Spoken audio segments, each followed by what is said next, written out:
예, 김학용입니다. 오늘 이 자리는 사실은 가장 중요한 것이 과연 민주당에서 주장하는 것처럼 이게 대통령 처가 때문에 고속도로의 기본안을 변경했냐 안 했냐 이것이 가장 중요한 팩트라고 저는 생각이 됩니다. 그러면은 예를 들면 의료사고가 났는데 의료사고인지 아닌지를 해명을 하려면은 당연히 집도한 의사들, 간호사들을 불러서 얘기를 듣는 것이 맞습니다. 나와서 책임 있는 얘기를 안 할 거다. 저는 그것은 기우라고 생각이 됩니다. 대한민국 국회 공식적인 자리에 나와서 거짓말을 할 그런 현재 대한민국 그 관계자들은 저는 없다고 생각을 합니다. 그래서 당연히 애초에 기본 예타 안에서 대안으로 노선 변경을 주장한 동해종합기술공사 그리고 경동엔지니어링 이 두 업체 관계자들이 와서 이야기를 하는 것이 맞습니다. 오늘 국민의 의혹을 해소하기 위해서는 대안 선정에 관여했던 그런 업체들이 외압을 받았는지 와서 이야기를 할 기회를 줘야 된다. 그 말씀을 드리고 싶고요. 중요한 것은 지금 6월 15일 날 모 일간지에서 보도가 나고 나서 한 달이 넘었는데 그 후속으로다가 세상에 뭐 양심선언이 나오든지 아니면 외압을 받은 사람이 나오든지 뭐가 나와야 되는데 아무것도 없지 않습니까? 정말 이 비생산적이고 실체가 없는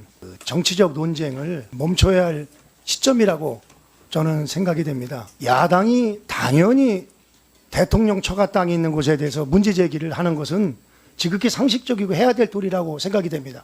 그러나 그 후속으로다가 그것이 맞는지를 입증할 책임 또한 야당 국회의원의 몫이라고 생각이 됩니다. 근데 사실 오늘 하루 종일 들어봐도 새로운 사실, 이게 과연 외압에 의해서 노선이 변경됐다는 거에 대해서는 단 하나도 사실은 제대로다가 효과 있는 뻔지를 못 날리고 있습니다. 2022년 1월 10일 날 타당성 조사 용역을 발주했을 때 이때 문재인 정부에서 한 겁니다. 여기 보면은요, 과업 범위에 가번에 뭐가 나오면은 노선 대안 선정 및 기술 검토 이런 내용이 나옵니다. 다시 말씀드리면은 예타 난 그대로다가 절대 될 수가 없습니다. 예타가 되고 나면은 기본적으로 다 이쪽 노선이 경제성이 있다. 이거 BC가 나왔기 때문에 그 다음서부터는 이제 세 가지 절차를 밟으면서 주민들 민원 어떤 게 황평 파괴가 적으냐, 어떤 게 도로로서의 기능을 주냐.